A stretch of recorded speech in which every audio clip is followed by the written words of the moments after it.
tarde a todos e a todas. Dando sequência às atividades do seminário Dimensões e Perspectivas do Centro de Documentação e Memória, aqui realizado pelo CEDEM, que compõe os 30 anos do CEDEM, teremos a mesa agora intitulada Centros de Documentação e Pesquisa, Dimensões e Trajetórias. A mesa será composta pelas professoras Heloísa de Fará Cruz, pelo CEDIC da PUC, e a professora Sônia, eu tenho também aqui, eu fiz uma cola aqui, a professora Sônia Maria Troitino Rodrigues. Chamamos vocês duas de imediato e chamamos primeiro a professora. Bom, a dinâmica será de as falas das professoras em torno de 20, no máximo 25 minutos, ou 30, de repente. E após a apresentação das duas professoras, abriremos para perguntas, a interação com a plateia. Tá ok? Então, primeiro eu quero chamar aqui a professora Heloísa de Faria Cruz, por favor.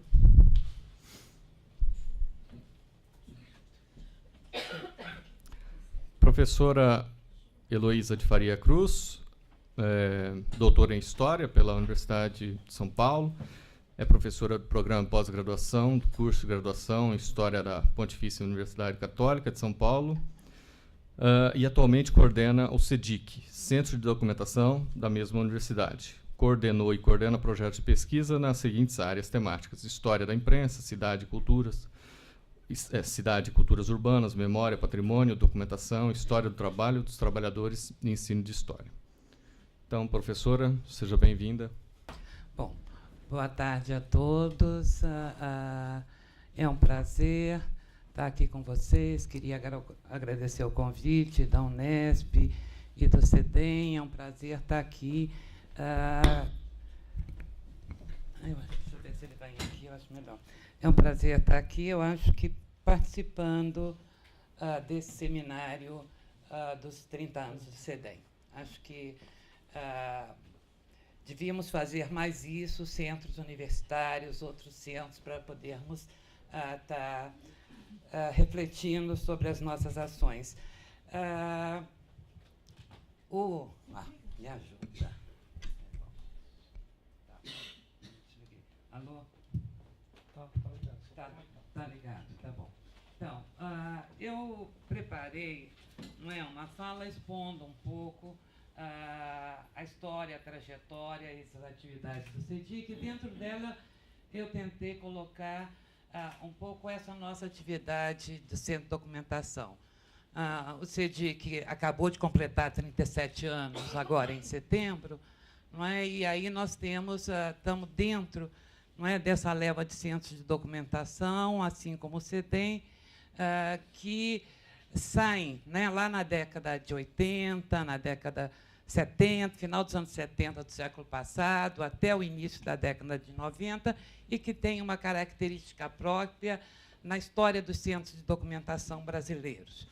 Vários desses centros universitários surgem numa conjuntura que eu vou tentar trabalhar aí. Então, só alguns dados, quer dizer, a criação institucional do CEDIC, ela se dá em 80. O CEDIC hoje é um setor de cultura e serviços da universidade, e na estrutura nós somos ligados à Pró-Reitoria de Cultura e Relações Comunitárias. E, como todos os outros centros universitários, em sua maioria, quer dizer, na verdade, o que a gente atua em um apoio ao ensino, à pesquisa e à extensão na PUC, e a realização de estudos e pesquisas na área de documentação, patrimônio e memória. Então, essa é essa coisa mais institucional.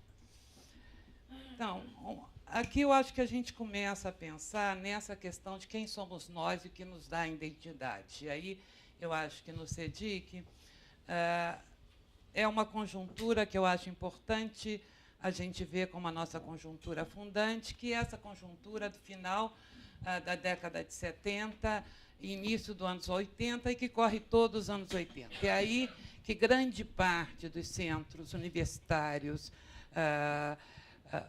se formam, né, das universidades que, naquele momento, estavam se repensando, após todas as dificuldades vividas no tempo da ditadura, várias das universidades, principalmente os cursos de humanas, os cursos de história nas federais, sofrendo, não é, com várias intervenções na ditadura, se tem um movimento de formação dos centros de documentação universitário, junto com um movimento também de formação de centros populares de documentação. Essa é uma conjuntura que se formam juntos. Se a gente pensar, por exemplo, o CPV, né, que a Luísa está aí, hoje de pesquisa, mas o CPV, que era o Centro Pastoral Vergueiro naquela oportunidade, que se forma no final da década de 70, ele está nessa conjuntura, né, de formação de centros universitários populares. Para os centros universitários, eu acho que aquela conjuntura, para além, não é, ela se coloca várias demandas acadêmicas, em primeiro lugar. Não é? Naquele momento, nós estamos aí com a renovação, a retomada e a renovação da pesquisa na área de ciências sociais e humanas e a criação da pós-graduação.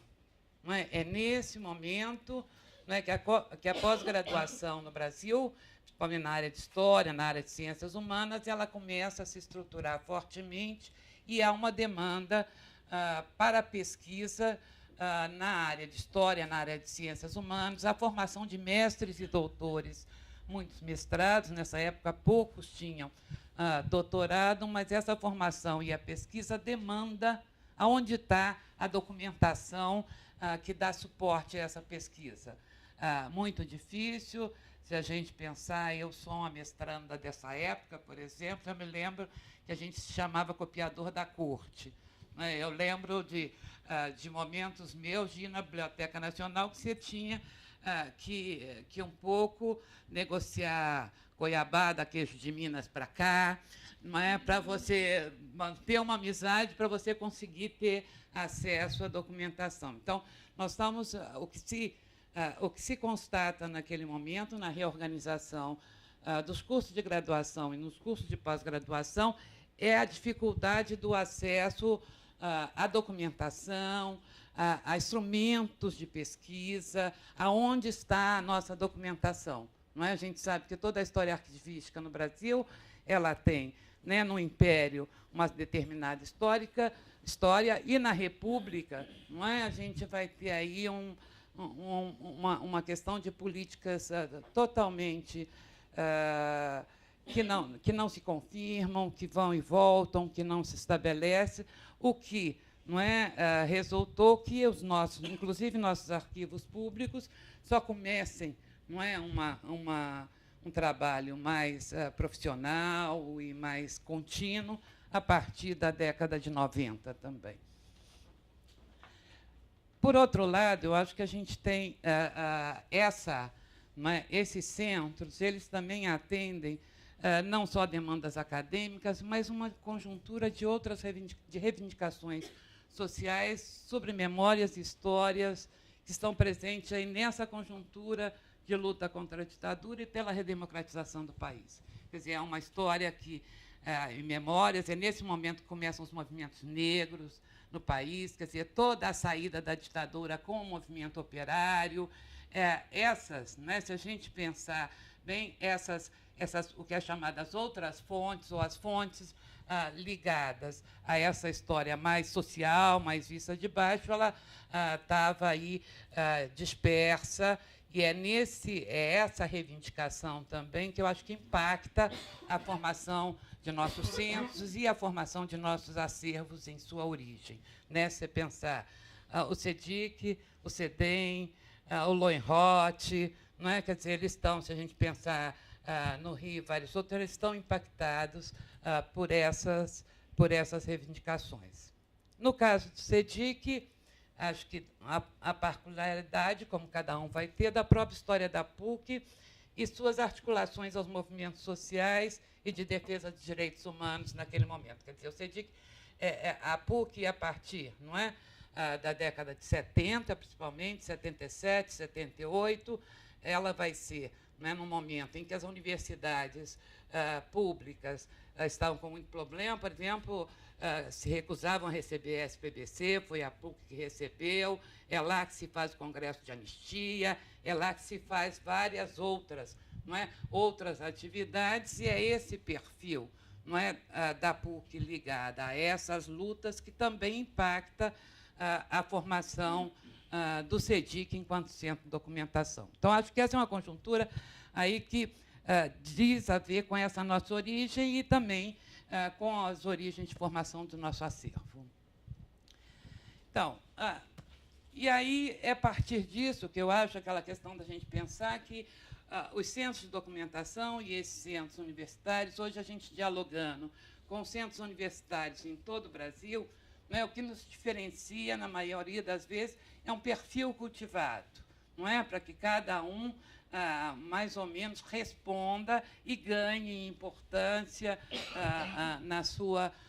no perfil do seu acervo, no perfil do seu trabalho. Eu acho que o perfil do CEDIC ele acaba se colando nessa história da PUC. E aí pensar, primeiro, a importância dos militantes e dos movimentos católicos que estão presentes muito fortemente, não é, naquela conjuntura e que impactam diretamente a formação do nosso acervo. Também a questão da pesquisa voltada para a área de ciências humanas, principalmente do Departamento de História e dos grupos de pesquisa voltados para o movimento social. Não é? O CEDIC tem, na sua origem, ele nasce a ideia maior de um núcleo de pesquisa, de um grupo de pesquisa do Departamento de História, na hora que ele vira centro de documentação, que tem, não é, como pesquisa básica, na sua estruturação, estudo dos movimentos católicos naquele momento. Então, isso impacta, não é, essa nossa formação. E eu acho que essa nossa formação ela vem impactada por essa história da universidade e por essa história do CEDIC, o seu perfil, pela política de captação e formação do acervo voltada para movimentos sociais e de resistência, movimentos de direitos humanos na área de educação, não é? Na área movimentos sociais de moradia. Então, há uma política de captação com interesse primário em movimentos de leigos, não é, de leigos católicos e cristãos, mas também de movimentos de resistência dos movimentos sociais em geral. Então, é essa política de captação, acho carregada, não é, por muito tempo, é que vai definir. Eu acho que os nossos centros, as instituições, elas não existem sem pessoas, não é? Eu acho que as nossas instituições de documentação, as nossas instituições arquivísticas, elas acabam sendo muito marcadas, não é? E na sua construção e no seu espírito pelas pessoas que a dirigiram, a construíram, trabalharam nela, não é? E no caso do CEDIC, eu estou no CEDIC há 8 anos, não é? Eu tenho que fazer uma homenagem, não é? A professora Yara, que coordenou, é a fundadora, Yara Ancuri, que trabalhou e coordenou o CEDIC durante 18 anos, eu acho que imprimiu esse acervo, e a Vivi, não é? Que nos deixou, não é? Já faz um ano, que a gente sente muita falta, e que foi, não é? Trabalhou no CEDIC mais de 35 anos. Não é? Foi a primeira arquivista, foi para lá, foi e colocou essas questões. Então, está aí nossa homenagem às duas. Bom, então, eu acho que... e essa política de captação, eu acho que ela tem por trás, não é, uma compreensão sobre o que é essa questão da política de preservação e o que compõe um acervo. Então, um pouco essas ideias, não é, que eu acho que estavam lá no trabalho que a Yara coordenou e está no meu trabalho, é essa compreensão, não é, que o ato de organizar e constituir os arquivos, ele significa organização de poderes, não é? E organização de poderes em torno dessas disputas sobre a história e a memória de cada presente. Então, que acervo preservar, que memórias mobilizar, que registro constituir. É muito claro, eu acho que a atuação do centro e da sua força enquanto captador, enquanto organizador, enquanto divulgador nessa política. E sabendo, não é, que as intenções dos arquivos, seus atos de preservação, estão intimamente articulados às disputas sociais em torno da produção da lembrança e do esquecimento a cada momento histórico. Eu acho que, assim, na questão do CEDIC, pode passar. Bom, na questão do CEDIC, só falando, eu acho que essa política, não é, essa política de pensar, nós termos estar muito ligado ao Departamento de História, a sua área de História Social, a compreensão do que é memória, do que é história, o papel da documentação, marca, e com essas concepções, marca, não é, esse trabalho. Eu acho que todo centro de documentação é marcado, de uma forma ou de outra, pela concepção que a gente tem do que é o ato de preservar, do que é o ato de disponibilizar. Mas isso aí é rápido, eu acho que estava, não é isso para a gente pôr, o que o CEDIC faz, seus objetivos, ensino e pesquisa, reunir, custodiar, não é, as referências documental de valor histórico sobre diferentes tendências da memória social, com ênfase nos movimentos de leigos católicos. Reunir e custodiar e preservar documentos de referências documentais de valor histórico sobre a PUC, contribuindo para a preservação da memória da universidade. Isso é sempre, não é? Quer dizer, ainda mais para nós, como universidade comunitária, não uma universidade pública, governamental. Eu acho que, durante esse percurso, uma outra questão que nós... Você me avisa quando tiver uns 5 minutinhos? Senão, sempre nesse percurso todo da definição do CEDIC enquanto um centro de documentação que é central à universidade, sempre houve uma questão de que é o arquivo da universidade, né? E essa questão entre um arquivo da universidade que não é organizado, que não tem políticas de avaliação, seleção, e como é que você trabalha com isso. Então, claramente, a gente optou, e foi nesse momento, falar, nós não somos o arquivo da universidade e não seremos. Não é? Nós estamos trabalhando nessa dimensão de memória, então a gente tem custódia, sim, de alguns fundos, algumas coleções da universidade, mas nós não somos o arquivo da universidade. A gente implementa que essa é sempre uma questão que eu acho que os centros de documentação universitário, em instituições que não têm, não é, quer dizer, não são enormes, não são grandes, têm essas demandas quando eles se constituem como sendo documentações centrais. E estabelecer linha de acervo, não é, que leve em conta as linhas de pesquisa e reflexão da universidade. Sempre não é essa dinâmica. Bom, o que nós fazemos? Nós disponibilizamos esse acervo, promovemos pesquisa na área de documentação e memória. Essa é uma área muito cara dentro do CEDIC. Nós não temos, no nível da pós-graduação, não é, espaços específicos voltados para patrimônio, mas são linhas de pesquisa dentro dos programas que a gente busca dialogar. E acho essa mobilização não é para isso. Formação de recursos humanos na área de documentação e memória. Nós tivemos um curso que esse ano passado não funcionou, mas que vários de vocês conhecem, que funcionou mais de 30 anos como um curso de formação nessa área. E promover intercâmbio, não é, com projetos, outros e outras instituições científicas, justamente nessa área. Nós nos organizamos da seguinte forma, né, dentro desses programas, eu vou passar rápido para a gente, mas, basicamente, esses programas um pouco descrevem as políticas de organização e de trabalho dentro do CEDIC. Um setor que é o central, que é o que vale, que é o apoio à pesquisa, difusão e intercâmbio. Programas de tratamento documental e elaboração das referências, que não é a base para a gente poder colocar nosso acervo, Conservação e Reprografia, um programa de História Oral e um programa de Memória PUC, não é, que trata essa questão. Só para vocês terem ideia dos números, esses são mais ou menos nossos números, atendimento anual, em média, 600 atendimentos, atendimentos de grupos por visitas monitoradas de 10 a 12 da universidade, não é, externos, a digitalização para pesquisador em torno de 4.000 imagens anuais, a supervisão de 6 estágios anuais, e aí o curso de extensão, que, como eu disse, ano passado a gente não realizou. Então, o que é que nós fazemos? Apoio a projetos da universidade na área de documentação e memória, quer dizer, não temos uma política de trazer todos os acervos dos pesquisadores da universidade, mas muitas vezes projetos de memória ou documentação. Sorocaba está precisando. Não é coisa. A Ana agora mesmo está acompanhando o pessoal das exatas, lá na Marquês, então sempre essa área, não é, de dar apoio.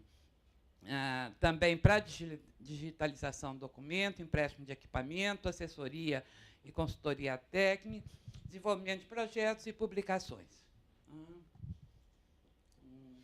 Então, o acervo atual, como é que ele se compõe? Nós temos 20 fundos de arquivo, mais de 70 coleções, com documentos textuais, iconográficos, sonoros e audiovisuais, reunindo cerca de 900.000 documentos originários da PUC por movimentos católicos, operários, rurais, estudantis, de educação, de direitos humanos, tem vários aí.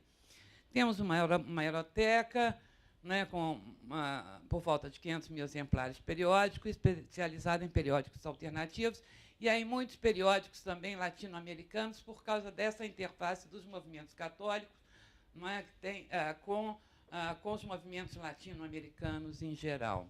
E uma biblioteca de apoio, de cerca de 3.500 volumes, voltada para a área de memória social e documentação. Bom, eu acho que aí... Bom, um pouco já falei né, dessa formação do nosso acervo, não é? Acho que nos vários textos que a gente tem aí sobre a formação desses centros de documentação, se a gente pegar o do Paulo Quinaus, da Iara, da Célia, não é? A gente vai ver que, sobre a origem dos centros de documentação universitária, não é, que esse centro, na verdade, eles acabaram, naquele momento, a partir daquele momento, acho que era o que eu não tinha dito, quer dizer, eles acabam recolhendo documentos de movimentos e militantes, e muitas vezes arquivos em risco. Não é? Em risco eram arquivos escondidos, eram arquivos que estavam no exterior, que foram protegidos, como as MOB, não é, daqui, outros, não é, que a gente tem. Então, muitos desses centros, se a gente pensar, têm essa formação de acervo em sua origem. Isso aí é do Marco Bloch, vamos passar para frente, é só aquela lembrança do Marco Bloch. Então, essa é para apresentar para vocês, nossa página, não é, que pode ser acessada via o portal da PUC, e que a gente está tentando agora, nós vamos modificar ela, ver como é que a gente mais e mais enfrenta, não é, esse desafio da virtualidade do nosso acervo, de como a digitalização e o acesso via internet fica aí nosso desafio. Então, um pouco isso, mostrando um pouco nossas publicações, nossos primeiros ensaios em termos de organizar, não é, o acesso do pesquisador a áreas temáticas do nosso acervo, o que nós fazemos em termos de mostra virtual, por exemplo, nas demandas sobre a questão da educação popular, a gente trabalhou muito com mostras virtuais, não só que deem acesso à documentação, uma parte significativa da documentação do Movimento de Educação Popular, do MEB, que nós temos um acervo, não é, um fundo bastante importante, como do serviço vocacional, né, dos ginásios vocacionais, para dar não só um acesso à documentação que nós temos, mas para provocar o tema, para agitar o tema, que na nossa concepção é também, não é, uma função do Centro de Documentação. E eventos, seminários, notícias que a gente está. Bom, vou passar rapidamente, só para vocês terem ideia, não é, do nosso acervo. Esse aí os fundos da Ação Católica e dos seus movimentos de juventude. Esse é o acervo fundante da universidade, não é? Ele é um acervo que tem tudo a ver com a PUC. O pessoal fala que, né, a primeira documentação da JUC, que é a Juventude Estudantil Universitária Católica, foi achada nos porões da PUC, escondida. Não é? E ele foi, quer dizer, ele foi sendo construído em parceria com várias entidades, com militantes, e hoje nós detemos o principal fundo da Ação Católica Brasileira no Brasil. Não é? Detemos também, não é, quer dizer, dessa atuação da Igreja, o Fundo Clamor, né, do Comitê de Defesa para os Direitos Humanos nos países do Cone Sul, que atuou, não é, no Brasil entre 78 e 91, e o clamor na nossa política, não é, de buscar a patrimonialização, é hoje um dos 8, não é, 8 fundos, conjuntos documentais, considerados pela Unesco Memória do Mundo a nível internacional. Não é? Isso é um acervo extremamente importante. Mês passado eu fui, não é, na Argentina, e o povo da Argentina fica com, não é, com maior inveja, quer que a gente ponha, nós estamos aí prometendo botar as principais séries digitalizadas, e para eles é extremamente importante que esse foi um fundo extremamente importante, por exemplo, para muitas lutas deles em termos de justiça e reparação para as abuelas da Praça de Maio, para as crianças desaparecidas e isso. Bom, o Fundo Memória PUC, por exemplo, nós temos, atualmente, estamos organizando o fundo das fotografias da própria divisão institucional, não é, de comunicação institucional, então, organizando essas fotografias com mostras e provocando a universidade, não é, via isso. Então, essa, não é? Atualmente, também, não é, outro fundo que nós acolhemos da universidade e que vamos organizando foi, não é, a Comissão da Verdade da PUC São Paulo atuou, entregou seu relatório há pouco tempo, e o CEDIC teve o tempo todo, eu tive, não é, na composição da comissão, e eu tive o tempo todo, e o CEDIC todo, organizando. Então, esse fundo agora está conosco, não é, na universidade.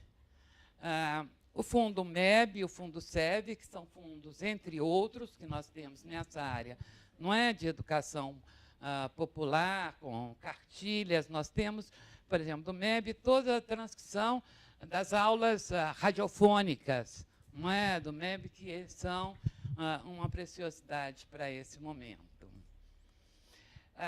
Aí um pouco, não é, dessa diversidade dos periódicos alternativos, de movimentos sociais e da Igreja, não é, que estão, não é, nesse nosso acervo, não é, em termos de periódico, as coleções temáticas, que, porque, na verdade, elas são formadas, não é, muitas vezes, via pesquisa dos professores, nos temas que recorrem. Então, uma coleção sobre a mulher, ela acolhe muito material de pesquisas de professores, de teses que foram defendidas nessa área e ali colocaram. Então, seja as entrevistas de história oral, seus cadernos de campo, seja as referências documentais que trabalharam. Então, é dessa forma que a gente trabalha a coleção. Então, também um trabalho aí, como eu falei, em mostras virtuais, não é? Em seminários, mostras virtuais. Como eu falei, nós temos essa questão de ensaiando esse desafio de, não é, botar visível e abrir, não é, via consulta remota, nossos acervos, e com isso mobilizar a pesquisa, e também os seminários, que a gente acaba, via seminários, trazendo, não é, pesquisadores da universidade, pesquisadores voltados para esses acervos de outras universidades, de outros campos, um pouco para mobilizar, não é, a pesquisa em torno desses temas. Bom, esse é o final. essa é a equipe, não é, atual da CEDIC, a Ana está aí, a Simone não está, não é? Aí faz falta a Vivi, nós estamos trabalhando com 6 estagiários, é uma equipe muito pequena, a gente dá conta. É muito difícil, essa é uma das dificuldades, dialogar com a universidade, que a gente precisa mais, eles acham que é uma equipe enorme, não é? Quer dizer, a gente conseguir dentro da universidade, eu acho que os desafios são esses. No nosso caso, está sempre mobilizando os projetos, FAPESP, CAP, CNPq, para que a gente possa movimentar muito, porque, embora a universidade ache muito bom, quando a gente tem, é muito difícil convencer a universidade. Primeiro, a gente não tem o mesmo movimento da biblioteca, não é? Então, assim, parece que o número de consultas, não, divide 600 por 300, dá 2, imagina, dá com isso, com essa equipe, não é? Então, é muito difícil entender o que é o processo de tratamento, o que é um processo de organização, não é, de um fundo, de uma coleção, o que é mobilizar para pesquisa. Então, acho que estão aí nossos desafios, não é, com esse perfil, nesse acervo, que é um pouco isso. Eu acho que é lidar com a questão das plataformas e do acesso, não é, do acesso remoto à nossa documentação, como fazer isso sem descaracterizar nossos fundos, nossas coleções, e, ao mesmo tempo, estar não é, jogando nessa área.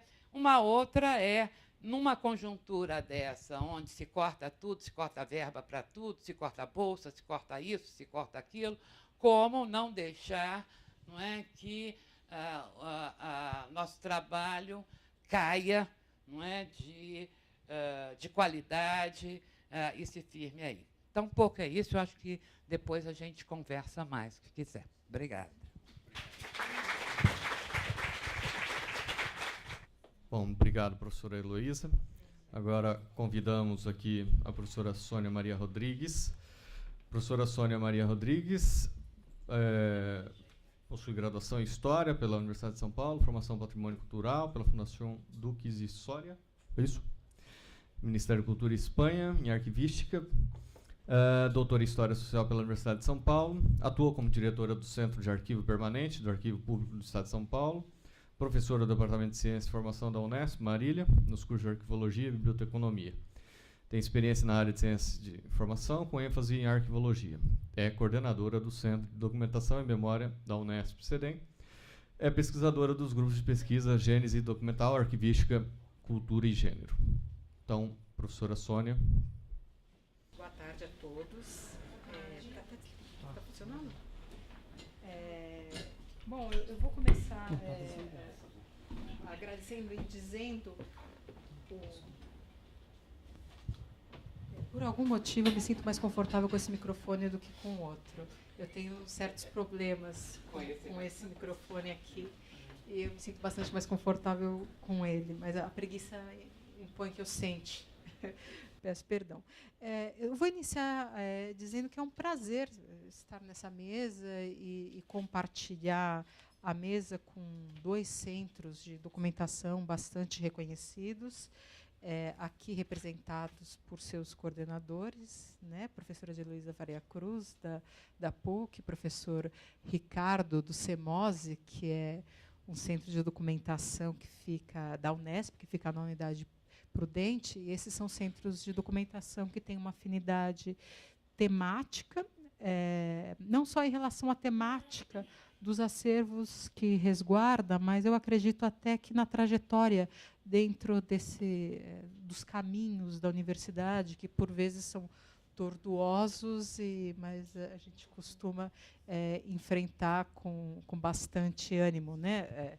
Todos nós 3 lidamos com um tipo de acervo que ele não tem muito lugar, né, ou dificilmente teria um lugar apropriado ou com tanto resguardo quanto no ambiente universitário, né? E as nossas universidades aceitaram, cada um da sua forma e com os encaminhamentos condizentes com a sua perspectiva, a receber acervos que não foram produzidos dentro da sua própria instituição ou dentro das atividades de pesquisa típicas da universidade, ou seja, não fazem parte do seu sistema arquivístico, nem são oriundos de projetos ou pesquisas exatamente desenvolvidos dentro das universidades, mas são reflexos da atuação da sociedade como um todo, né?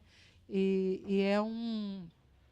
eu considero talvez uma das melhores formas de se resguardar essa documentação, né? A autonomia universitária, ela permite certa liberdade que outros ambientes não teriam, ou aceitação para esse tipo de documentação. Bom, a apresentação que eu preparei aqui hoje, ela é, na verdade, uma apresentação bastante institucional, mas também, ao meu ver, interessante, porque ele discute justamente o papel de um centro de documentação, ou o centro, ou como de manhã eu falei, ou o centro de memória de universidade, né? E aqui eu vou tratar especificamente do caso do CEDEM, né? Quais as dimensões que ele aborda e sua trajetória, né? Ao longo dos 30 anos, né? Desde 1987, quando ele é constituído, né? Não dá para deixar de citar essa bela imagem, essa portada que aparece, a nossa porta de entrada aqui do prédio. Estamos num prédio que tem a sua fachada tombada, e a partir do momento que as pessoas entram aqui e que buscam os arquivos, são todos muito bem acolhidos. Inicialmente, deixa eu colocar aqui.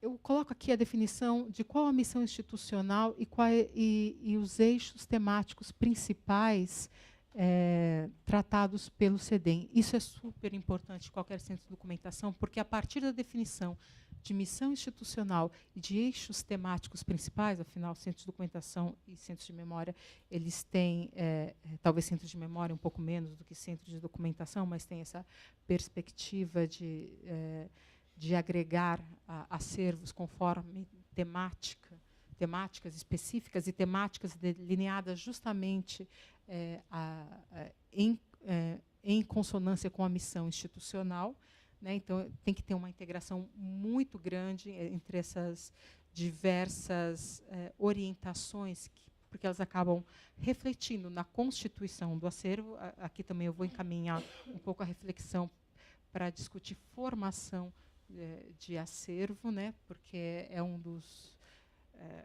arquivo em si, um centro de documentação, um centro de memória, ele não consegue existir ou ter uma autonomia necessária sem um acervo próprio. Ele acaba sendo a espinha dorsal da instituição, e a partir da sua constituição de acervo é que se orientam estratégias específicas, seja para tratamento documental, seja para difusão, seja para conservação dos materiais. Um pouco tudo sai de dentro do material reunido, né? Evidentemente que hoje o CEDEM ele tem uma perspectiva de atuação em relação às suas dimensões muito parecida ou muito harmoniosa com a própria universidade. O que eu quero dizer com isso? Né, se a missão universitária, né, é trabalhar com 3 eixos principais, que é ensino, pesquisa e extensão, o CEDEM, na atualidade, ele acompanha essa tendência. Então, os trabalhos que vêm sendo desenvolvidos internamente, os projetos que são desenhados e efetivamente postos em práticas, vão de acordo com essa intenção de ensino, pesquisa e extensão, que depois, um pouquinho mais para frente, eu vou dar aqui alguns exemplos de como é que isso funciona no dia a dia do centro. Mas, enquanto missão institucional do próprio CEDEM, não tanto alinhado à universidade, ele tem um pouco que todo centro de documentação, ou de memória, ou todo arquivo, ou todo museu, ou toda biblioteca acaba tendo, né? A missão, evidentemente, é preservar, pesquisar e difundir a memória no caso do CEDEM, dos movimentos sociais brasileiros contemporâneos, bem como outras fontes produzidas no âmbito da missão da universidade, ensino, pesquisa e extensão. E isso ele é bastante marcante, porque é o que vai determinar, para além dos eixos temáticos principais de atuação, as próprias linhas de acervo a serem definidas e determinarem o que será posteriormente adquirido ou não, ou resguardado ou não por este centro de documentação. Enquanto eixos temáticos principais, isso tem a ver bastante com a história do próprio CEDEM, né, está a história da Unesp e a história política contemporânea brasileira, com uma tendência especial para discutir questões relacionadas às esquerdas, movimentos sociais e culturais. Evidentemente que ambos os eixos temáticos principais são guarda-chuvas enormes, que abrigam muita coisa. Para isso, precisa ter um recorte melhor acentuado, que ele acaba acontecendo quando se definem as linhas de acervo a serem adquiridos. Aqui eu conto um pouquinho, mas de uma maneira bem breve mesmo, a história do CEDEM. Não daria para contar a história inteira, então, poucos minutos. O CEDEM ele é constituído efetivamente em 1987, mas a movimentação é anterior, tem a ver com um grupo de professores da área de humanidades de diversos campos, né? Para quem não conhece a Unesp, ela surge em 1976, e olha como entre 76, que é a criação da Unesp, para 87, é um período bem curto, né? Um pouquinho mais de 10 anos, a Unesp já cria um centro de memória, já tem uma preocupação de centro de memória. E eu diria que antes, porque no final dos anos 70, lá por 79, mais ou menos, na documentação da universidade já começa a aparecer a preocupação com a própria memória institucional. Não dá para esquecer, muito obrigada, que a Unesp ela surge em 76, mas ela surge a partir da reunião dos conhecidos institutos isolados, que ele é um programa que foi instituído com mais força nos anos 50 e nos anos 60, de interiorização do ensino superior, mas é verdade também que a Unesp tem algumas unidades já nos anos, quer dizer, que foram conformar a Unesp, mas que são criadas lá pelos anos 20, pelos anos 30, né, ao todo.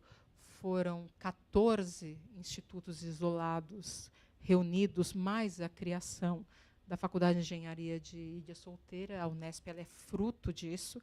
Hoje em dia, ela está presente em 24 cidades do interior paulista. Somos 34 unidades, né, que procuram ali trabalhar de maneira harmoniosa, às vezes nem tanto, mas é um desafio da administração central da Unesp, né, e ele era um modelo bastante inovador para os anos 70 de uma universidade multicamp, né, com uma amplitude tão grande. Como a Unesp surge a partir da reunião de institutos isolados, que já há algumas décadas existiam na universidade. O que isso quer dizer? Isso quer dizer que a universidade, do momento que ela foi criada, ela não foi criada do zero, ela é criada de uma estrutura anteriormente existente. Evidentemente, com essa estrutura veio uma quantidade de documentação muito grande, porque eles já existiam, já atuavam. Então, a gente tem toda a documentação dos institutos isolados. É por isso que, no final dos anos 70, esse grupo de professores da área de humanidades já aponta que a situação dos arquivos da Unesp estava numa situação bastante precária, que era preciso um cuidado, que, para isso, o ideal seria constituir um centro de documentação, né? E aí eu preciso destacar o nome da professora Ana Maria Martinez Correia, né, que não pôde estar hoje com a gente aqui nesse seminário, uma das fundadoras do CEDEM, mas também a participação de alguns outros professores que se destacaram bastante, entre eles a professora Teresa Malatian e o professor John Monteiro, saudoso professor John Monteiro, né, e alguns outros que juntos idealizaram o que seria um centro de documentação e de memória ideal para a Universidade Estadual Paulista. A intenção original, quando a gente começa a ler toda a documentação, todo o processo de criação do CEDEM, aponta, a título de sugestão, evidentemente, naquele momento, já um pouco antes, uns 3 anos, mais ou menos antes de 87, porque ele vem numa pressão crescente para que a universidade cuide dos seus arquivos já existentes e crie um centro de documentação. Originalmente, o CEDEM foi concebido para ter 3 setores básicos. Um que cuidaria da memória da universidade, um segundo que cuidaria de documentação, uma seção de documentação, e um terceiro que trataria de história regional, o que faz bastante sentido, porque, afinal, a gente está falando de uma universidade multicampo que se espalha pelo interior inteiro. Quando a gente começa a fazer esse roteiro do interior, a gente percebe como a presença da Unesp é marcante nessas cidades e como é que ela se mistura, né, no dia a dia, como é que ela altera, como é que interage, as trocas de experiências mútuas que tem.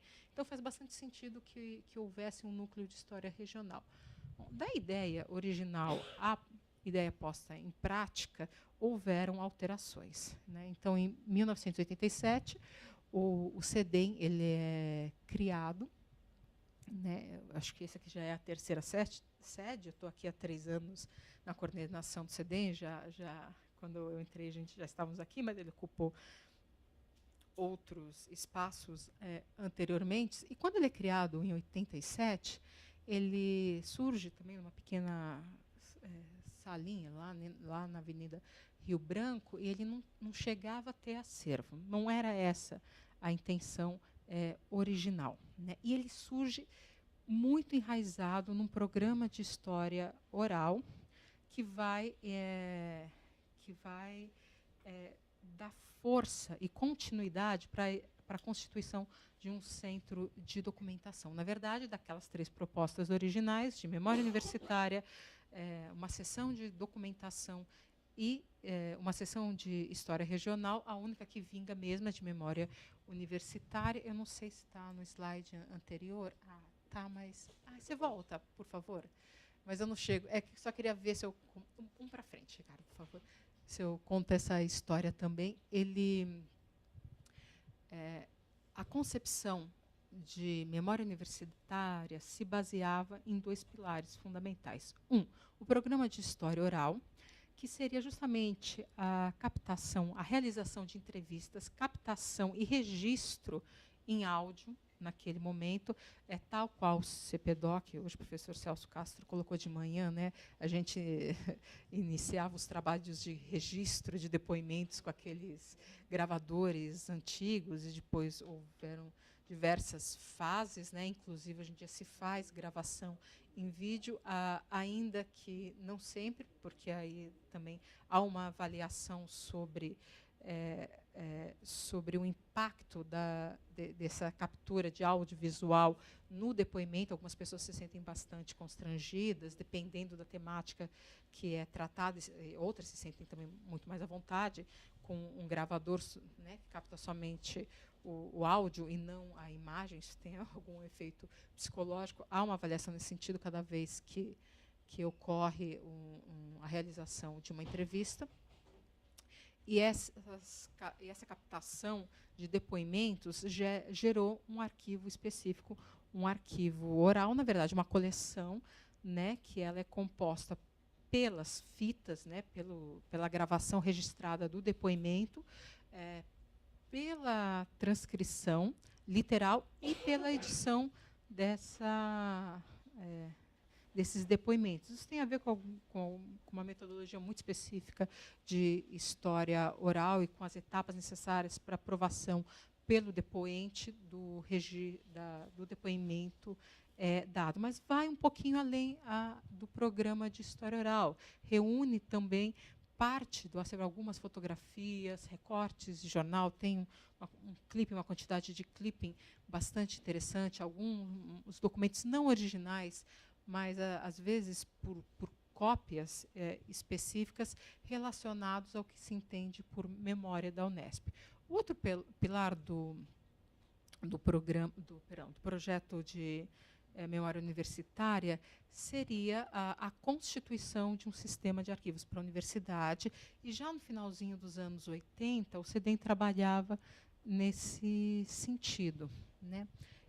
Isso e continuou durante muito tempo, várias décadas, atuando, até que em 2011, né, quando se constitui a CADA, até por força de lei, a questão do sistema de arquivos passa para uma outra instância. Então, o CEDEM, somente em 2011, ele perde essa missão de implementar um sistema de arquivos universitários, mas é preciso dizer que ele teve uma atuação forte e importante aí durante décadas na preservação dessa documentação.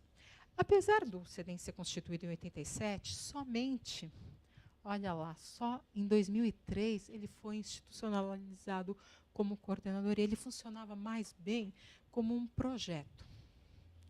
O tempo todo ele funcionou como um projeto. Tinha equipe própria, equipe inclusive bancada pela universidade, mas ele não tinha sido absorvido pela estrutura universitária.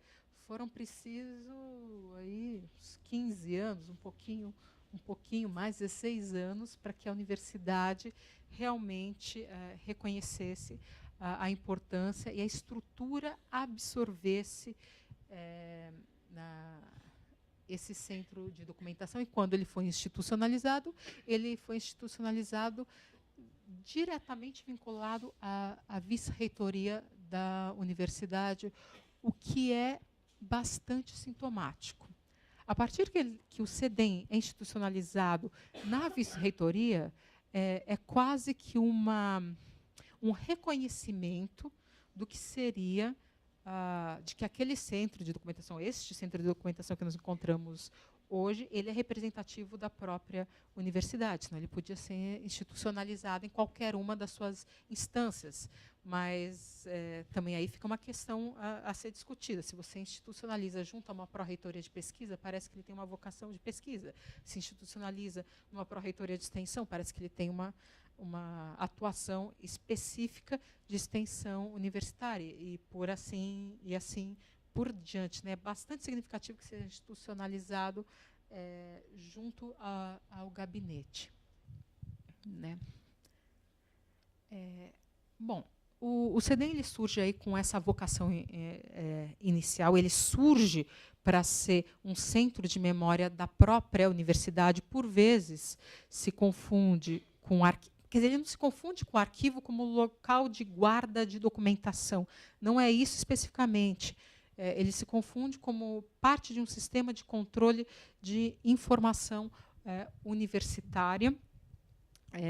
Isso a gente discutiu bastante. Acho que a professora Ana Maria fez uma conferência bastante interessante nesse sentido. Naquele momento que ela usava o exemplo do CEDEM, talvez ela não soubesse dessa diferença, porque ele se confunde um pouco com memória institucional e centro de documentação temático, dentro daquela categorização que foi posta na parte da manhã. E só para retomar, a professora Ana Maria Camargo colocava 3 tipos principais de centros de memória: os que são temáticos, os que são regionais, porque tratam de história regional, e os que são institucionais.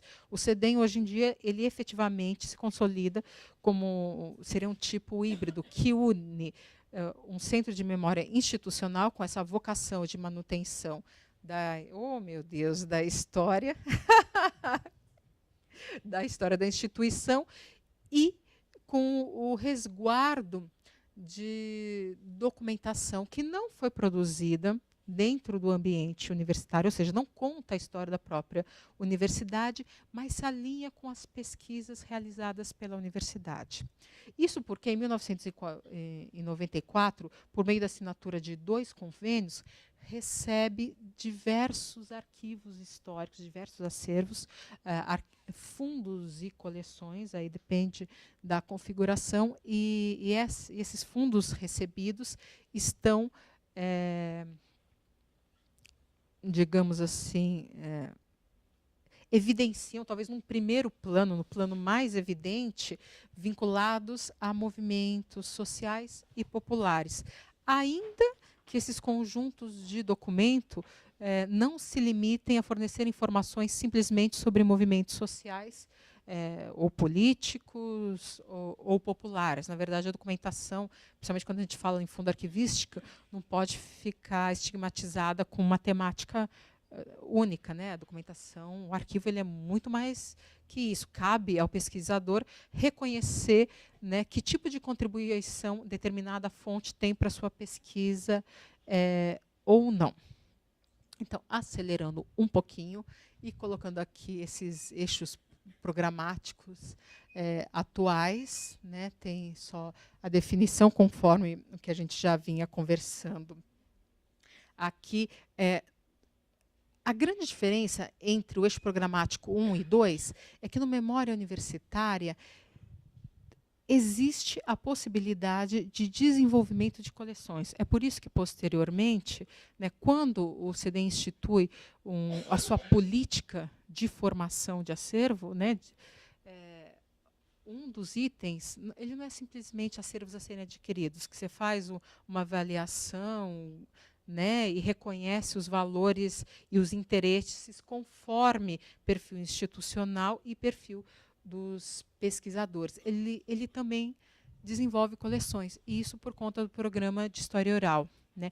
Hoje em dia, o programa de História Oral ele atua majoritariamente, evidentemente, junto ao Memória Universitária, porque ele capta depoimentos de docentes, discentes e servidores técnicos que vão contar a história da Unesp. Ele é um programa contínuo e que não tem data para acabar, porque se a universidade ainda existe, a sua história, né, as suas lutas, os seus conflitos, né, as situações pelas quais passa continuam acontecendo, então os personagens sempre vão ter alguma coisa para contar. Enquanto existir universidade, existirá o programa de História Oral relativo à memória universitária, mas atualmente também a gente abriu uma segunda linha, que é a realização de entrevistas relacionadas com temas relativos à memória social, com arquivos e coleções abrigadas pelo CEDEM. Então, uma das grandes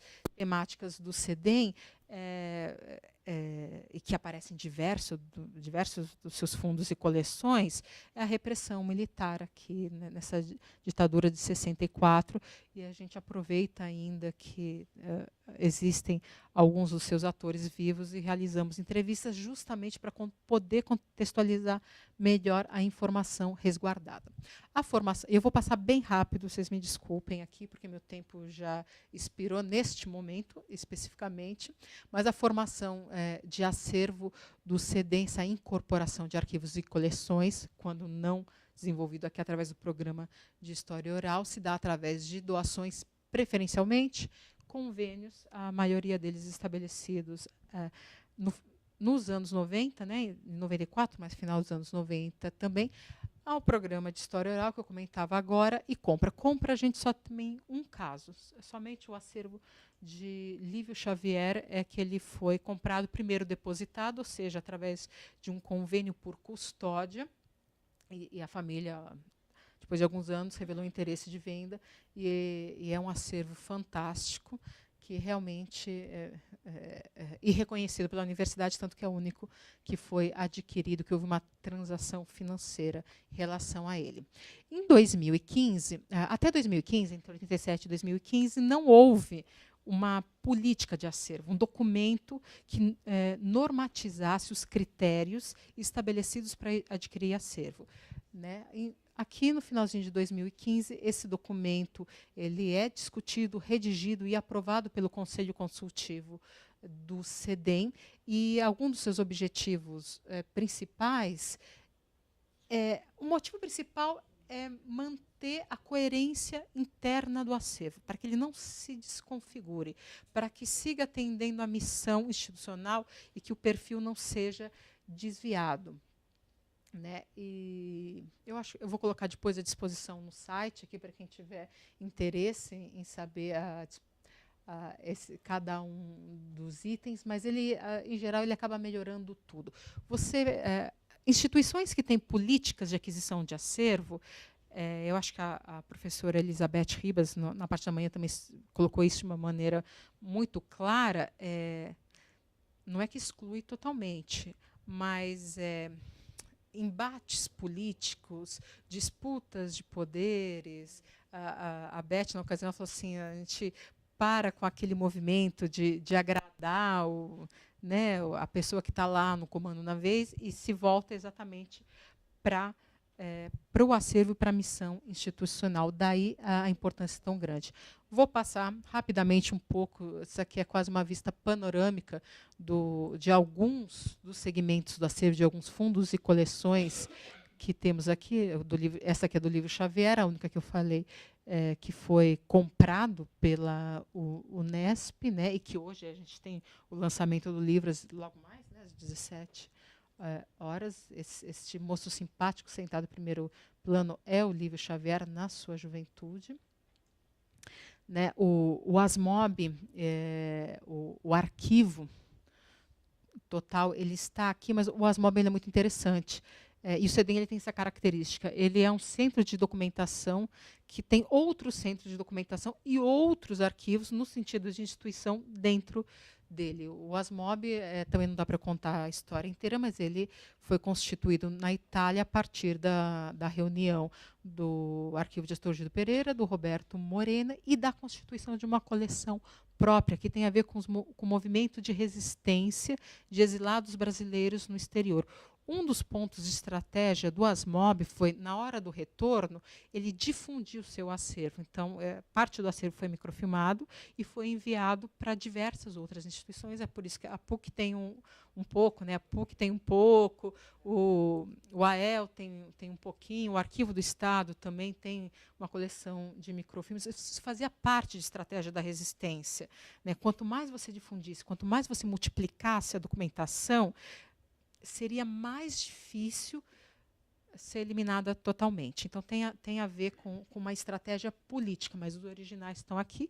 E os originais só foi entrar em 94, porque, ainda que a anistia tenha sido em 78, não havia a segurança, né? Os idealizadores, os criadores do ASMOB não tinham a segurança de que não sofria risco essa documentação ao voltar para o Brasil nesse período, né, sensível, logo depois da anistia, mas que ainda era ditadura militar. Aqui o Astorgildo Pereira, outro dos ícones da esquerda brasileira, né, o arquivo está aqui, tem alguma coisinha, uma parte do arquivo pessoal dele no AEL também, mas o arquivo, a maioria está aqui, que ele foi retirado do Brasil numa dessas cenas cinematográficas, né, até que chegou em Milão e foi abrigado pelo ASMOB. O Fundo Oboré Editorial, que é um dos principais projetos que a gente tem ultimamente. A Oboré Editorial, ela vinha com a missão de fazer a comunicação entre sindicatos. É um acervo que acontece entre final dos anos 70 até os anos 90, até 2000, mais ou menos. Aqui algumas charges do Laerte, que é com que a gente vem trabalhando na organização da série Ilustração Editorial. Né, a gente tem aqui alguma documentação, não toda, mas uma parte do arquivo do MST, especificamente da Escola de Formação, uma coleção de cartazes preciosa, né, bastante significativa. Tem o fundo pessoal, o arquivo pessoal do Roberto Morena e tem o arquivo do Instituto Roberto Morena também. São duas coisas distintas, mas as duas se encontram aqui no CEDEM. O Mário Pedrosa, que tem a ver com a entrada de outros centros de documentação também em 1994, né? A coleção Vlado, que é um dos mais recentes, entrou aqui em 2015, é uma dessas coleções difíceis de batizar, porque, na verdade, a coleção foi montada pela Clarice Herzog, logo depois do assassinato de Vladimir Herzog, e é uma coleção que não reflete a vida do Vladimir Herzog. Daí a dificuldade de batizar a coleção. Na verdade, é uma coleção sobre a repercussão do assassinato de Vladimir Herzog do ICOD, né? É uma documentação bastante interessante também. Né? Aqui também só a parte institucional, né? O que o CEDEM oferece são os serviços típicos de qualquer arquivo ou centro de documentação. Então, a documentação é organizada, é disponibilizada, a consulta que acontece de segunda a sexta-feira, em horário comercial. Parte da documentação está digitalizada, já disponível na internet, mas uma pequena parte, a ideia, estamos no momento de migração de dados, da implantação de um novo sistema informatizado que vai ampliar esse acesso à distância a documentos. Né? Aqui a gente dialoga muito com as missões universitárias, então a gente tem promoção de atividade cultural, evento científico, estágio curricular, cursos são feitos aqui dentro, bancas são feitas aqui dentro, né, tem aí uma quantidade grande de atividades que o CEDEM se envolve. A foto anterior era uma foto de pessoas trabalhando aqui no CEDEM, aquele trabalho típico de catalogação e também de conservação de material. E eu vou encerrar com essa imagem, que é um dos projetos. Eu não era coordenadora do CEDEM, né, na época, foi 2011, né, mas é um projeto que eu participei, que eu tenho bastante carinho. Ele foi coordenado pelo CEDEM quando teve aquele desastre em São Luís de Paraitinga, que a cidade ficou afundada, submersa. A Unesp, né, ela ajudou como um todo, né, praticamente todas as unidades, cada faculdade na sua especialidade, colaborou com a reconstrução da cidade. E uma das atividades importantes era algum tratamento, especialmente de conservação, mas não só de conservação, também de identificação de documentos na cidade de São Luís do Paraitinga, que tinha sofrido, né, com aquela enchente. E, na ocasião, quem coordenou aqui dentro do CEDEM foi a Solange Souza, historiógrafa da casa, praticamente tombada por esta instituição. E eu acabei participando junto com a professora Leandra Bizello, como professoras do curso de arquivologia. Levamos para lá, acho que eram uns 12 alunos do curso de arquivologia, durante 2 semanas, num projeto intenso, né, integral, esses alunos com a nossa coordenação, com o Conselho de Curso de Arquivologia da Unesp, mais com o CEDEM, acompanharam aí uma série de procedimentos de intervenção do acervo, e eu entendo que isso é uma das missões que um centro de documentação deva ter na universidade. Agradeço a paciência de todos por ouvir minha fala, peço desculpas pela extensão, e aí está o contato e o convite para quem quiser pesquisar ou conhecer o CEDEM e seu acervo. Muito obrigada.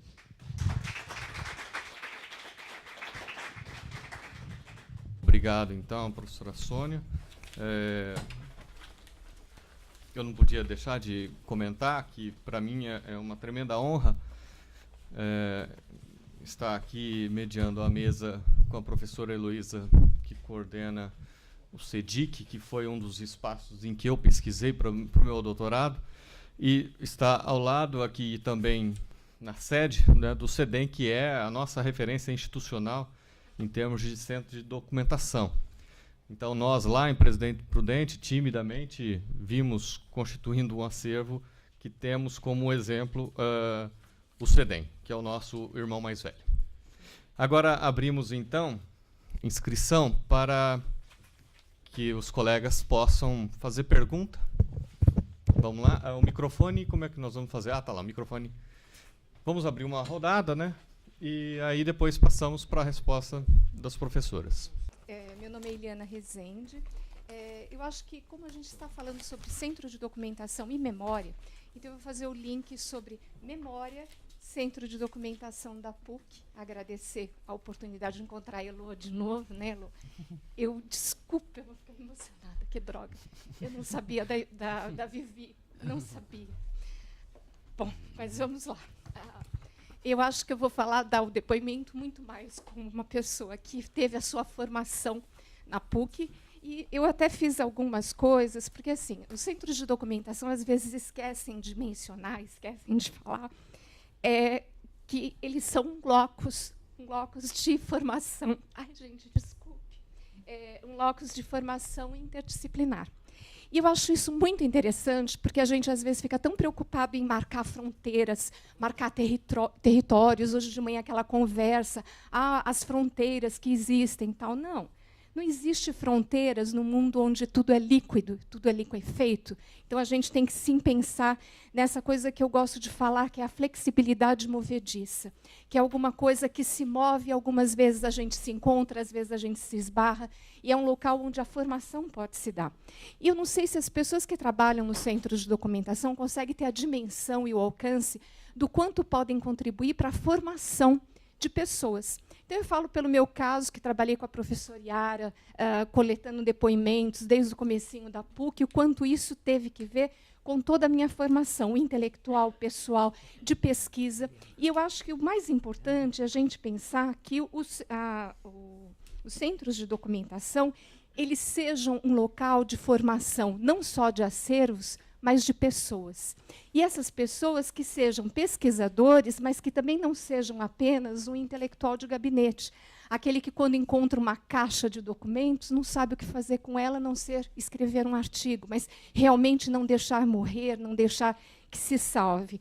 E eu acho que eu gostaria muito que vocês comentassem sobre de que maneira os diferentes suportes, hoje em dia, eles favorecem essa comunicação com a sociedade. Se nós pensarmos os centros de documentação, mesmo dentro das universidades, eles estão dentro de uma comunidade universitária, que se planta dentro de uma comunidade social, que traz aqui para dentro documentos que também trazem esse tipo de informação.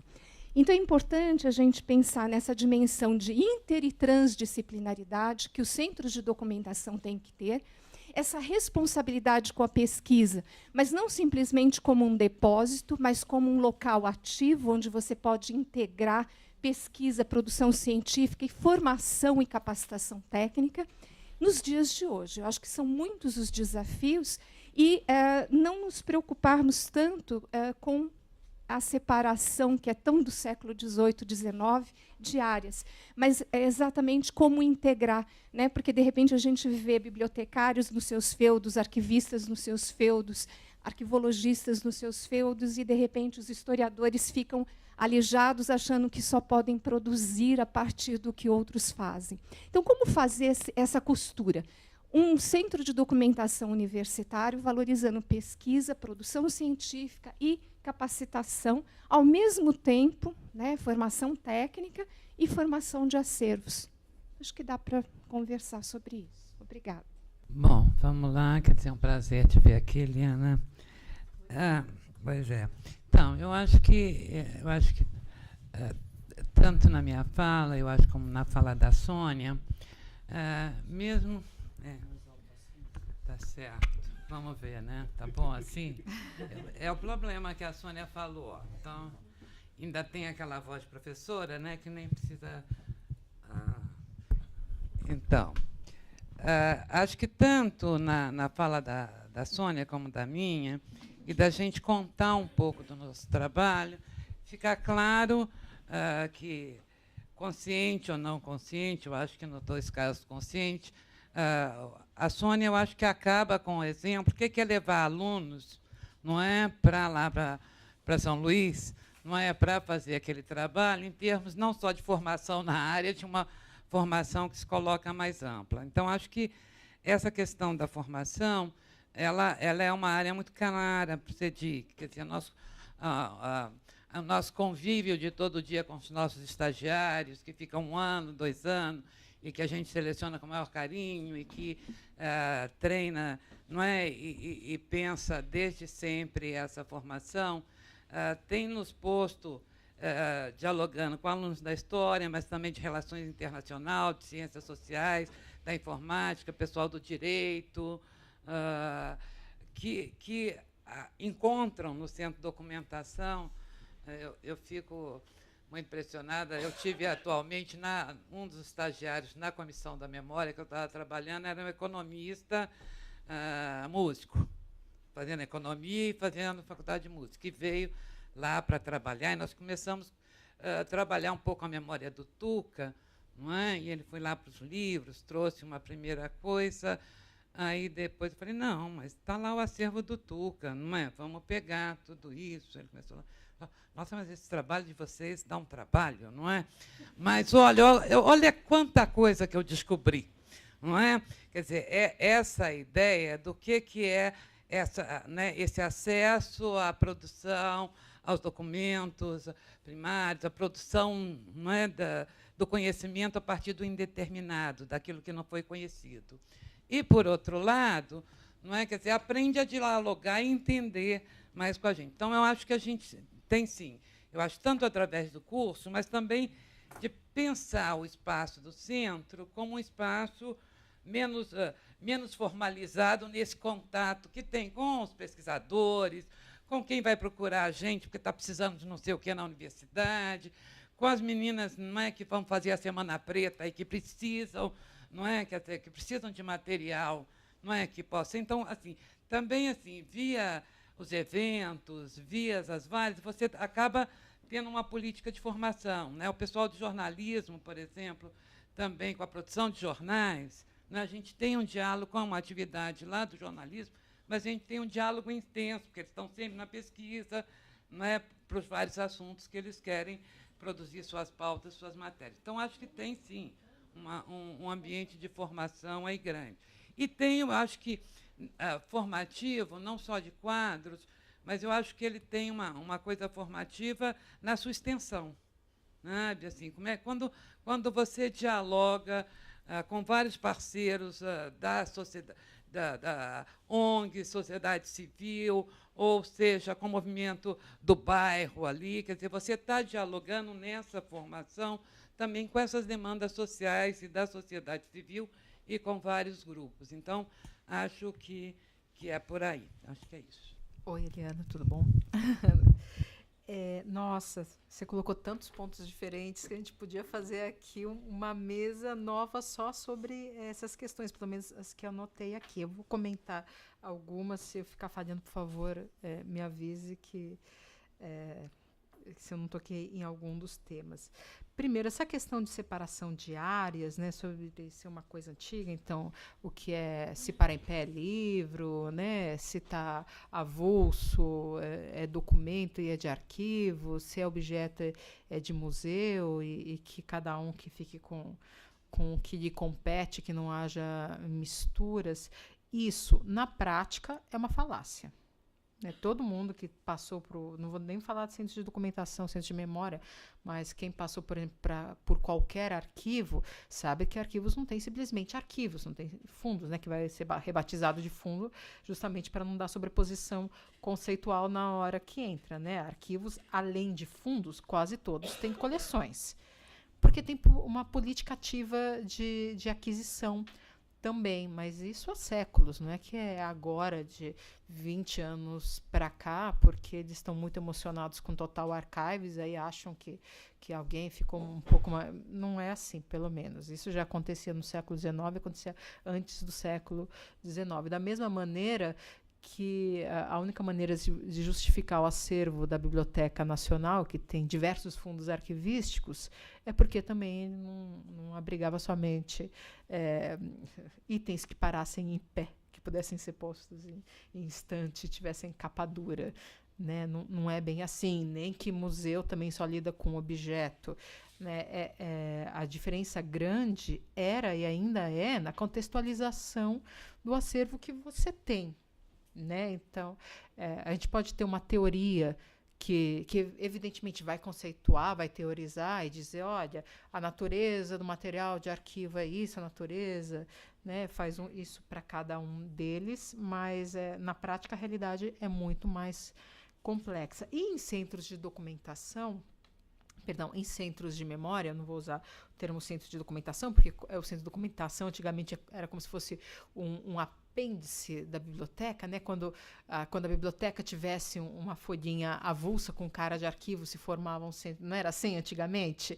E muitas instituições importantes dessas centenárias, se a gente for visitar, dentro das bibliotecas tem centros de documentação, e é justamente a diferença entre livro e documentos avaliados como importantes ou históricos, entre aspas, ali pela instituição, que acaba fazendo aquele apartado ali. Não é exatamente isso que deveria acontecer. Agora, o centro de memória, sem dúvida, ele é uma concepção, essa conversa a gente já teve na parte da manhã também, bastante mais moderna, no sentido de ser interdisciplinar, né, e de misturar saberes, né, de perceber que a constituição de acervo ela é muito mais complexo que isso, porque a documentação não é mais nada que o reflexo do atuar em sociedade, né, normalmente vinculado, quando a gente pensa em arquivo, a uma organização administrativa, mas não são somente arquivos de burocracia que são arquivos, fundos pessoais são reconhecidos como arquivos, ou fundos familiares são reconhecidos como arquivos, então também a compreensão de arquivo é bastante mais ampla que isso, não dá para ser tão restritiva. E os seus técnicos têm que trabalhar com a realidade, que é a realidade que se impõe. Eu também particularmente não acredito que existe uma fórmula única para tratar toda a documentação de arquivo. Isso seria um sonho. Já pensou se tivesse uma receitinha, tudo a gente organiza da mesma maneira? Como esses arquivos são reflexos da sociedade, são reflexos do viver, a complexidade é grande. E essa complexidade ela aparece na diversidade de suportes, de formatos, de processos de acumulação, né? Isso a gente só consegue fazer se pegar 1, 2, 3, 4, 20 exemplos de arquivos e vai dizer, olha, né, cada um tem a sua particularidade e tem o seu grau de dificuldade. Eu não diria grau, eu diria a sua característica, né, de documentação que impinge uma reflexão, e uma reflexão por vezes personalizada para aquela situação. Como é que a gente consegue isso? Não tendo esses saberes engessados, evidentemente, né? Você tem que ter uma integração grande entre saberes, né? E a busca contínua de novos saberes para poder tratar de novas questões que se impõem no dia a dia. Essa é a realidade para quem trabalha na área de documentação. Então, trabalhar com interdisciplinaridade, com multidisciplinaridade, com transdisciplinaridade, depende do que você tem ali, do problema que se apresenta na sua frente. Você acaba escolhendo uma ou outra metodologia específica para estar lidando com isso aí, né? Estagiários, eu preciso dizer, Heloísa, que eu sempre ouço, né, eu invejo todo mundo que tem estagiário, quase todo mundo tem estagiário. O CEDEM ele não tem estagiário, e é uma pena, mas ele não tem estagiário, não porque a gente não queira, porque estagiários são fundamentais. Não dá para entender estagiário como aquele trabalho, né, mais baratinho. Na verdade, estagiário, a gente tem um programa, é um processo de formação, né, de alta capacitação, né, e que boa parte das pessoas que hoje se destacam, né, dirigem ou se destacam no trabalho da área de documentação hoje em dia foram estagiários de algum dos centros grandes de referência, porque eles trabalham com esse processo de formação. Aqui no CEDEM a gente não consegue ter estagiário porque a Unesp é multicamp. Então, o curso de História ou está em Assis, ou está em Franca, Arquivologia está em Marília, está todo mundo fora de São Paulo, né? Então, a gente não consegue... estagiário é sempre interessante, ele areja o ambiente, traz olhares novos que, às vezes, quem trabalha há muitos anos não consegue perceber, mas as dúvidas também eles geram reflexões muito interessantes nisso aí. Contudo, recebemos, sim, estagiários durante as férias, normalmente. Né? Aqui tem um programa durante as férias para receber estagiários da Unesp, que é sempre bastante interessante, tanto processo de formação do aluno quanto para o próprio centro que o recebe. E eu preciso terminar dizendo que eu concordo novamente com a Heloísa, que eu acho que dialogar ele é o ponto-chave, os diálogos que se estabelecem, né, em diferentes níveis, com diferentes culturas, né, internas à universidade e externas à universidade, que vão dar um pouco o tom do trabalho e do desenvolvimento do conhecimento que se tem nesses centros de documentação, que sim, eles servem para organizar, conservar, preservar, disponibilizar acervo, mais conhecimento se produz dentro de todos eles. É impensável organizar um conjunto de documentos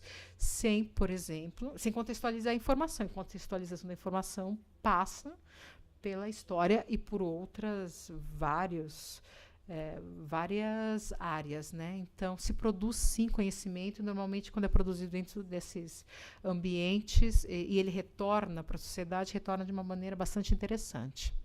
Eu posso quebrar o protocolo, fazer uma pergunta?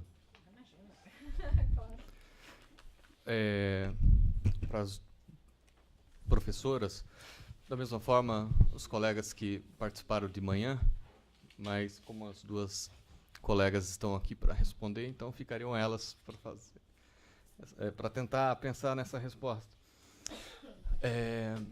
Temos características muito próprias de cada um dos centros de memória e documentação. A pergunta seria: como caminhar na direção da constituição de uma rede estadual de arquivos? Bem objetiva, simples para responder. Então, acho que a Sônia tem que começar com essa. Você tem mais institucionalidade do que eu na questão da rede. Porque, assim, como é que... Não é? Eu acho que... de que rede estão pensando? Com que entidades? Não é? Então, com os arquivos, com os centros de documentação das universidades, com os centros de documentação outros que não é da sociedade civil. Então, acho que temos que pensar, não é? Nós estamos pensando de uma rede que atua institucionalmente, nós estamos pensando de uma rede virtual. Então, isso não fica claro para mim, é muito difícil eu pensar, não é, sem um pouco esses parâmetros. Acho que, em outros momentos, nós nos articulamos jamais, né?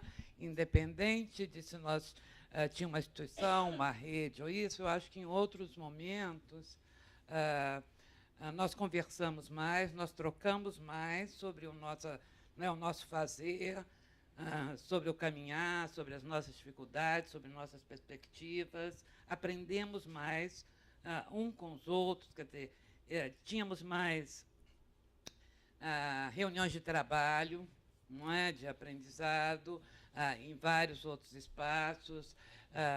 Fizemos isso na Ampur, fizemos isso na ARC, fizemos em outros espaços na universidade. Sinto, e uma conversa que eu acho, não é à toa que eu citei a Ampur e a ARC, não é? Acho que uma conversa que era nesse sentido que a Eliana falou, eu não tenho, bastante multidisciplinar, não é? Quer dizer, a questão da memória, da documentação, era uma preocupação aí. Eu tenho alunas agora trabalhando doutorado nessa direção, por exemplo, está trabalhando com a constituição do pró-documento lá no Rio, lá na década de 80, o que significava aquilo.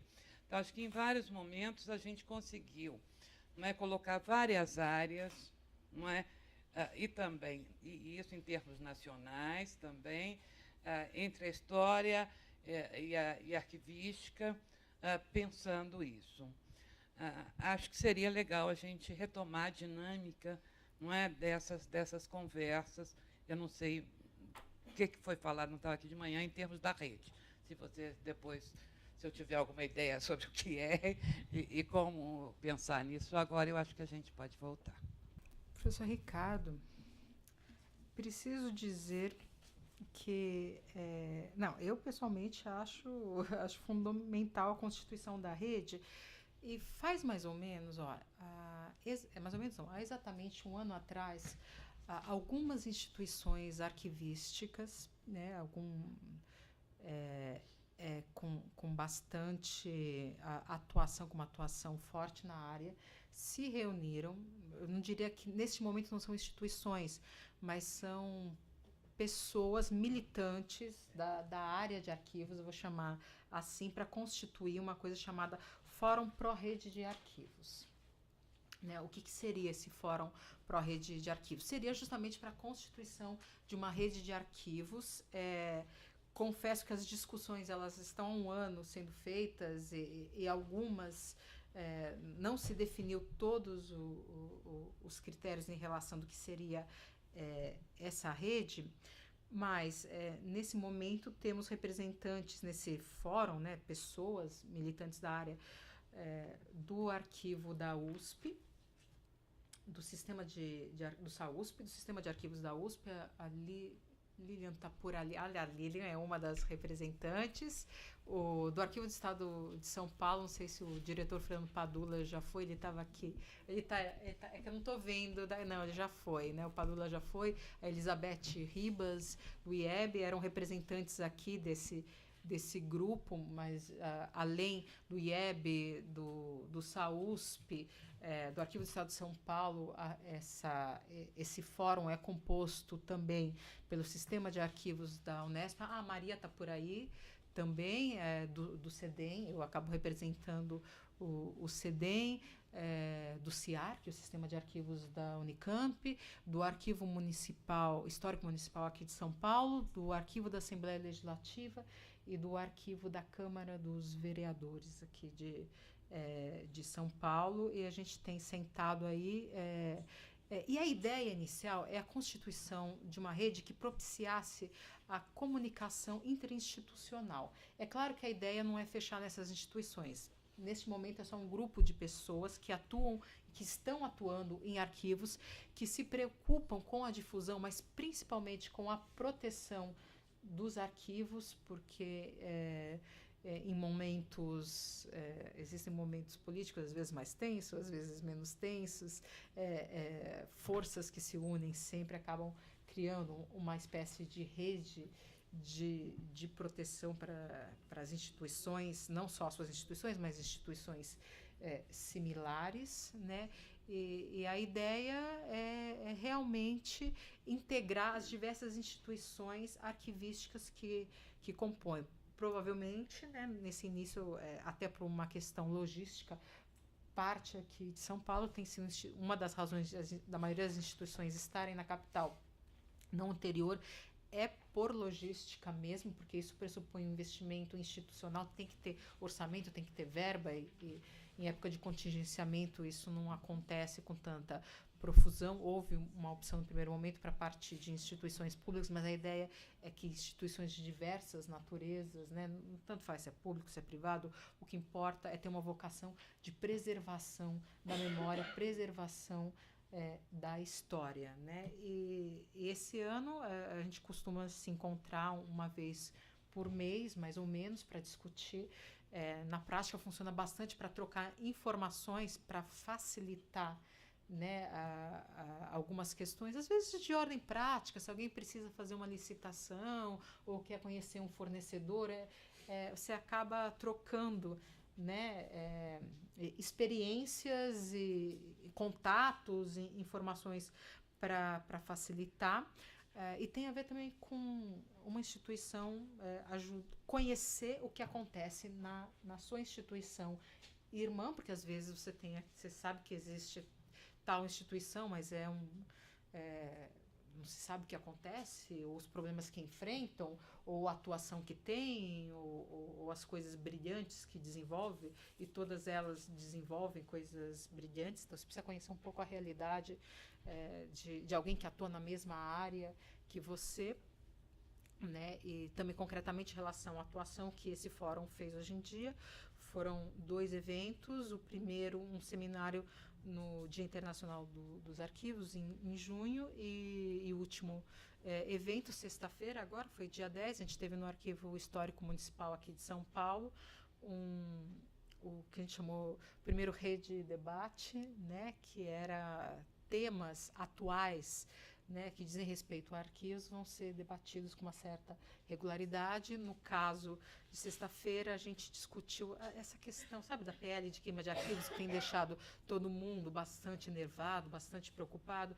Esse foi o tema central de discussão, mas com um recorte sobre se esse PL seria um novo marco legal para documentos digitais, né, com essa perspectiva.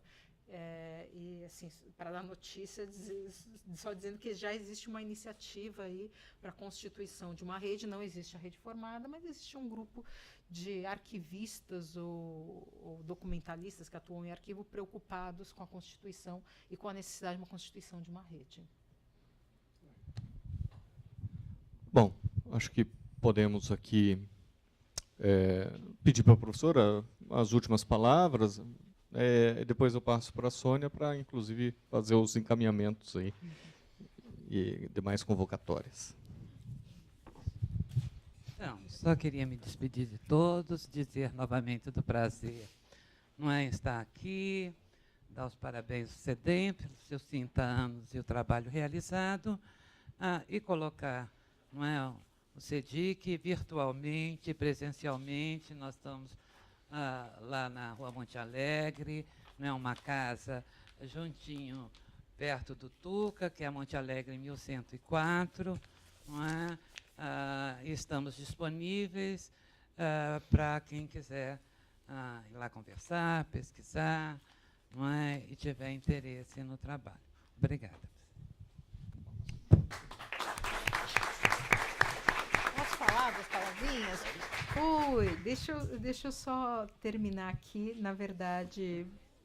Bom, agradecendo também a presença de todos, mas lembrando que amanhã continua a programação com o primeiro Fórum do Centro de Documentação e Memória da Unesp. É uma reunião aberta, onde vamos também num sentido de rede, né, dessa necessidade de aproximação de instituições com atuação similar, conhecer um pouquinho o trabalho que é realizado em cada um desses centros de documentação e de memória, e que daqui a alguns minutinhos, 17 horas, está programado o lançamento do livro sobre a arte de guardar, reflexões a respeito do acervo de Lívio Xavier, que é um dos fundos que a gente tem aqui no CEDEM, e que foi uma espécie de convidamos alguns pesquisadores de diversas áreas, da área de arquivos, da área de letras, de filosofia, de história, convidamos para que eles fizessem uma espécie de análise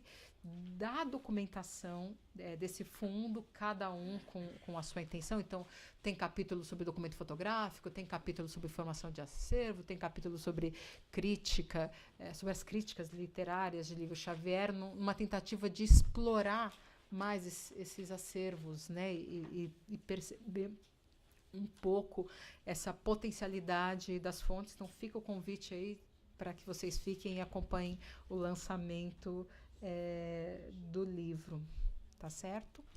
É isso, eu agradeço. Muito obrigada pela presença de todos. Muito obrigada.